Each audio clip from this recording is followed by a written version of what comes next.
இன்றைய ஆத்மீக தேன். இன்று தினத்தின் தியானத்திற்காக ஏசியா 60:22.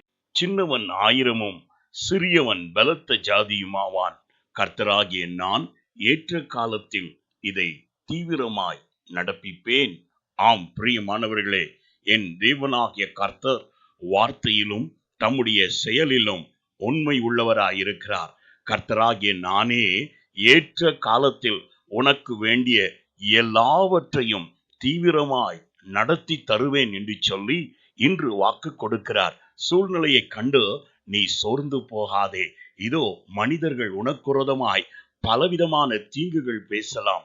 உன்னுடைய சூழ்நிலை ஒருவேளை நீ எவ்வளவுதான் பிரயாசப்பட்டாலும் மேல் வரக்கூடாதபடிக்கு முடங்கி கிடக்கிறவனை போல் காணப்படலாம். ஆனால் இன்று என் தேவனுடைய வார்த்தை உனக்கு நேராய் வருகிறது. அவர் எளியவனை குப்பையிலிருந்தும் சிறியவனை தூசியிலும் இருந்து உயர்த்தி பிரபுக்களோடு அமர பண்ணுகிறதான தேவன். எவரையும் மேன்மைப்படுத்தவும் எவரையும் கனப்படுத்தவும் என் தேவனால் ஆகும். ஆனபடியால் என் தேவனாகிய கர்த்தர் இன்று உன்னை பார்த்து சொல்லுகிறது என்னவென்றால், சின்னவன் 1000 சிறியவன் பலத்த ஜாதியும் ஆவான். ஆம் பிரியமானவர்களே, என் தேவனாகிய கர்த்தர் அவருடைய ஜனத்தை நீதிமானாக மாற்றிருக்க அவனை குற்றப்படுத்துகிறவன் யார்?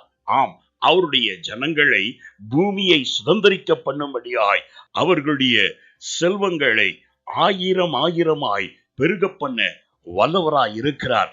மாத்திரமல்ல, நீ கர்த்தருடைய கிரியையாய் இருக்கின்றபடியால் உன்னை எல்லாருக்கும் முன்பாக மகிமையாகவும் மேன்மையாகவும் நிலைநிறுத்த வல்லவராய் இருக்கிறார். நான் உங்களுக்காய் ஜெபிக்கட்டும். எங்களை அதிகமாய் நேசிக்கும் அன்புள்ள பிதாவே, சகலவிதமான நன்மைகளுக்கும் ஆசீர்வாதங்களுக்கும் காரணமாய் இருக்கிறதான எங்கள் தகப்பனே, உம்முடைய ஜனங்களை உம்முடையவர்களாய் இருக்க அவர்களை நீதிமானாக்கி பூமியை சுதந்திரித்துக் கொள்ளுகிறவர்களாய் நாட்டுவேன் என்று வாக்கு கொடுத்தவரே, உம்முடைய பிள்ளைகளை எல்லாவற்றிலும் பழுகவும் பெருகவும் பண்ணி அவர்கள் வேலை செய்கிறதான இடத்திலும் படிக்கின்றதான இடத்திலும் மிகுந்த கனம் பொருந்தியவர்களாக நிலைநிறுத்துவீராக. ஆம் தகப்பனே, ஏற்ற காலங்களில் உம்முடைய பிள்ளைகளை நீர் உயர்த்த வல்லவராய் இருக்கிறபடியால் நன்றி. இந்நாளிலும் அவர்கள் வேலை ஸ்தலத்திலும் அவர்கள் சிறுமைப்படுகிற எல்லா இடத்திலும் அவர்கள் பெருகி பழுகும்படியாய் அனுகிரகம் செய்யும். இயேசுவின் நாமத்தில் பிதாவே, ஆமென். Oh blessed person, God will give you success in every path of your life. Be bold and courageous to do the will of God. God is with you all.